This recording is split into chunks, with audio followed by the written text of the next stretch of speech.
Welcome back, everyone. Today we're going to be painting up the armor for Grey Knight.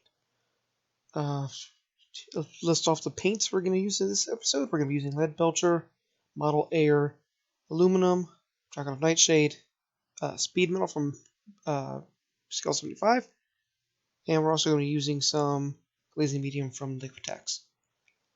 This is just a quick 360 view of the kit bash I'm working on. It's one of the Heroes, Adventures, Terminators, and then I used Grey Knight bits on them.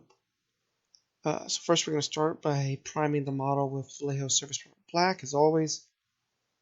And I'm doing really thin, light coats with this, just because the Grey Knight pieces, the models in general, are very old.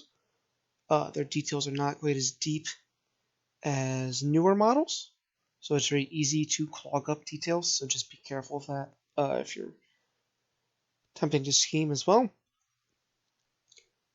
This is just really thin, and we're going to cover up everything. The yellow is going to be a pain. Now we're coming in with Lead Belcher, and we're just going to dry brush the entire model.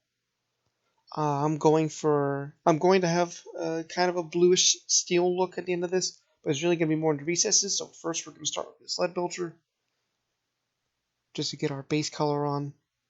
And then this is the Vallejo model color aluminum.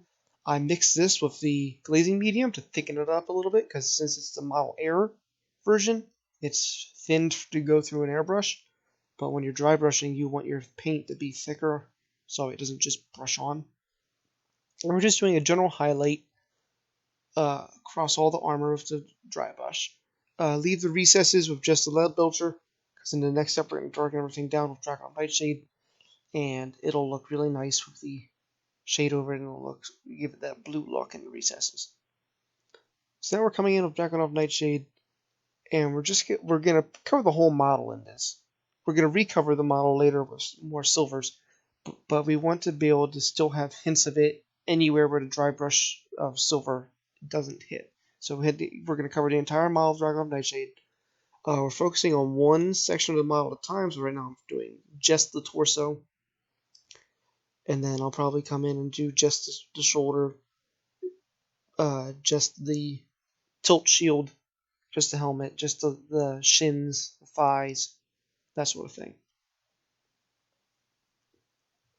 You can also notice I'm not painting the Nemesis Force halberd on this guy, just because when I eventually paint that, it won't be only the crossguard will be metallic, and that'll be a gold. But that's a video for another time. We're just focusing on the armor today.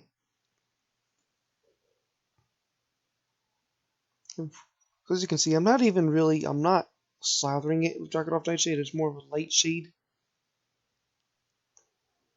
Now we're coming in. This is the Vallejo Game Air Aluminum again.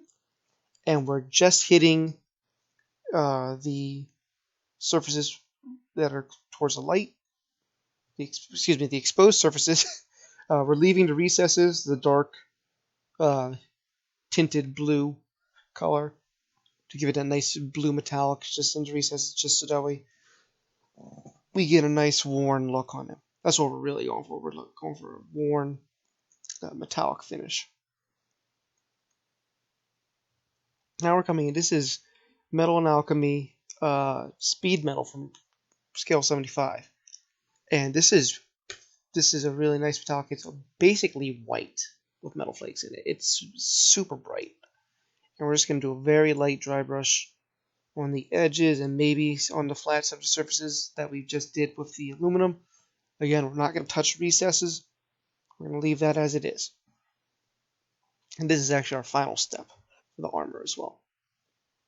So you can see I'm just barely brushing this on, because it's a really powerful metallic. It's very easy to get this everywhere. You just want to be careful with it. And now here's our finished armor for the Grey Knight. It's really nice, kind of gritty look. I like it. So thank you all for watching.